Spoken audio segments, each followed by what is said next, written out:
Hi guys, welcome and welcome back to my channel. It's your girl Queen Noah and I'm back at this again with another video. Today guys, I'm coming raw, like natural and all of that because this video is a bit interesting. Um before we get into the video, if you're new here, make sure you subscribe to my channel. My name is Queen Noah and I do a little bit of everything. Today, I'm going to be reacting to what's going on in Russia. Me personally, I don't really know what's going on. All I see is war. When I go on TikTok or social media, Facebook, Snapchat, everything, all I see is like two people, like two countries having a war. And I don't even know why and how it started. So I know you guys don't know either. So we are both going to like find out in this video. Someone sent me this video to react to. So yeah, without further ado, let's get straight into it. My phone rang at 7:30 in the morning on the 24th of February. The dialer was my American friend from my high school days in the US. He was the last person I expected to call, especially at 7:30 in the morning. I knew immediately that the war has actually broken out. The beginning of the war did not surprise me. In fact, it's long overdue. What surprised me was the fact that he knew nothing about the suffering that the Russian Ukrainians had endured over the past 8 years. Let me get something straight. NATO promised that they wouldn't move an inch to the east. That was a lie. And now we are surrounded by an aggressive military alliance. NATO gladly bombed Yugoslavia under the pretenses of potential genocide. Did they bomb just military installations? No. NATO destroyed schools, hospitals, bridges, cultural monuments, private businesses, and industrial plants. Did you forget about that? Did you forget about how NATO pumped money and weapons into Georgia right before Georgia bombarded Russian peacekeepers and civilians? Of course you did, because your media doesn't want you to know. Did you forget how yet another territory was ripped away from Serbia? Do you not remember Kosovo?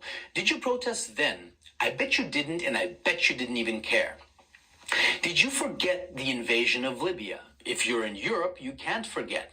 Thousands of migrants are your daily reminder of what your governments did to that country. Did you protest the illegal invasion of Syria by Turkey and the US?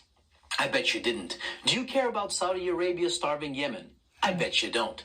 Do you care, or did you care, about the illegal invasion of Iraq and Afghanistan under false pretenses? What, they aren't people to you? Why haven't you been vocal against the murder of children and civilians at Iraqi and Afghani weddings by American bombardment? Ah, that's right. They're brown people. They're probably worth less to you.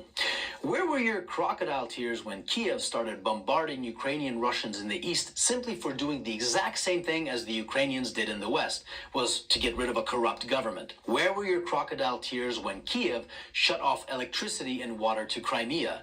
Where was your Save the Ukrainian People when 48 civilian anti-Maidan Ukrainian protesters were rounded into a Union trade house and burned alive whilst those who tried to escape the fiery hell were beaten and shot? Do you by any chance know who the Madonna of Gorlovka is? Do you know what the Alley of Angels memorial is? Let me give you a hint. People engraved into that memorial aren't alive and they are not adults. Did you shed even one digital virtue signaling tear when the children at the children's beach in Zagreb were purposefully bombed by the Ukrainian military using illegal cluster bombs? No. I bet you didn't. No. But that's okay. How would you? Your mainstream media keeps you in the dark. For 8 years, the US and its allies have been pumping billions of dollars worth of lethal weapons into Ukraine. For 8 years, the Ukrainians have been waging a war with their own people in the east. And for 7 years, Russia and the people of the Donetsk and Lugansk republics have been patiently waiting for Kiev to adhere to the Minsk agreements. Should Russia have waited maybe 20 more years? You know, the amount of years that the US spent killing Afghanis?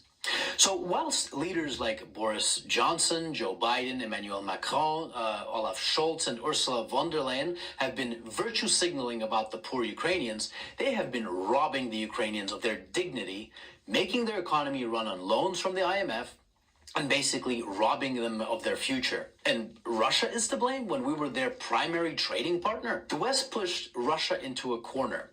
Protect yourself from an increasingly hostile neighbor who wants to become part of a hostile military alliance called NATO and lose Nord Stream 2, for example.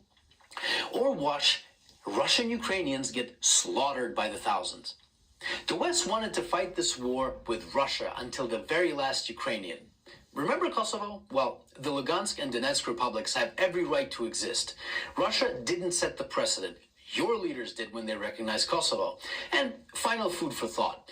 Why was there no bombardment of innocent civilians in Crimea, even though it's closer to Kiev than Donetsk is? I'll give you a hint. The actual Russian military was there protecting the people. Here's another. The Ukrainian army has been fighting this invisible Russian army for 8 years now in the east, according to your mainstream media. Why then did the Ukrainian army collapse within 24 hours when fighting the actual Russian military? And since it did, what do you think your tax dollars were doing in Ukraine? That's right. Your tax dollars were used by Ukrainians in the West to kill Ukrainians in the East. And you didn't give a flying fuck about it. So if you haven't been following this conflict from day one, and now you put the blue and yellow flag on your photo, wipe away your crocodile tears, please, and find out why your governments have been supporting those who have made a Nazi criminal, Stepan Bandera, their national war hero. Don't expect a good result from pushing a bear and a dragon into a corner. And definitely don't be surprised when that bear and that dragon begin pushing back. So if you haven't been crying for the collectively millions of dead Iraqis, Afghanis, Syrians, Libyans, Yugoslavians, and East Ukrainians these past 20 years, but you're crying crocodile tears for Ukrainian military installations, wipe them away and think about what your governments have been doing and what they're still doing. And I hope that this 8-year story of a war started by a criminal Ukrainian government against its own people can finally come to an end. And Ukrainians and Russians can finally leave us alone. peace. Yeah.